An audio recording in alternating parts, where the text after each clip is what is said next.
ഇത്രയും നല്ല നടപടി ലോകത്താരെങ്കിലും എടുത്തിട്ടുണ്ടോ എന്ന 2-3 ദിവസമായിട്ട് കോൺഗ്രസ് പ്രവർത്തകർ ചോദിച്ചുകൊണ്ടിരിക്കുന്നത്.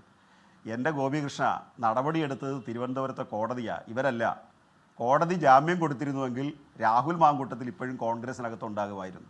കുറേയധികം പെൺകുട്ടികളുടെ നീറി നീറി ഉരുകുന്ന കണ്ണീര് കിടക്കുകയും ചെയ്യും, അദ്ദേഹം കോൺഗ്രസിൽ കാണുകയും ചെയ്യും. അതുകൊണ്ടാണ് ജാമ്യം നിഷേധിച്ചാൽ കോൺഗ്രസിൽ നിന്ന് പുറത്താക്കാതിരിക്കാൻ പറ്റത്തില്ല. അതിനുവേണ്ടി മാത്രം വെയിറ്റ് ചെയ്തു. അതിനു മുമ്പേ പുറത്താക്കിയെങ്കിൽ കുറച്ചുകൂടി പിടിച്ചു നിൽക്കാനൊരു അവസരം ഉണ്ടാകുമായിരുന്നു. കോടതി ജാമ്യം നിഷേധിച്ചുകൊണ്ടാണ് അദ്ദേഹത്തെ പുറത്താക്കിയത്.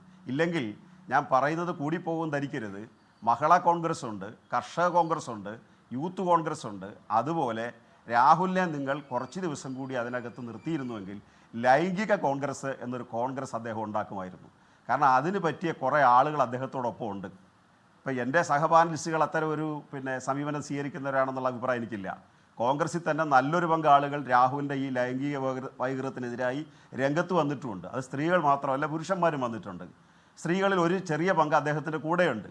പക്ഷേ കോൺഗ്രസിനെ കൊണ്ടുവന്ന് ഈ രാഹുൽ മാങ്കൂട്ടത്തിൽ ലൈംഗിക കോൺഗ്രസ് എന്നൊരു പോഷക സംഘടന ഉണ്ടാക്കാൻ അവർ പൊതുവെ അത്തരം സംഘടനകളെ പോഷക സംഘടനകളായിട്ടാണ് കണക്കാക്കുന്നത്. യൂത്ത് കോൺഗ്രസ് അങ്ങനെയാണ്, KSU അങ്ങനെയാണ്, മഹിളാ കോൺഗ്രസ് അങ്ങനെയാണ്, കർഷക കോൺഗ്രസ് അങ്ങനെയാണ്. അതിലൊക്കെ നല്ല പ്രവർത്തകരും ഉണ്ട് അവർക്ക്, അന്ന് ഞാൻ കുറ്റപ്പെടുത്തുന്നില്ല.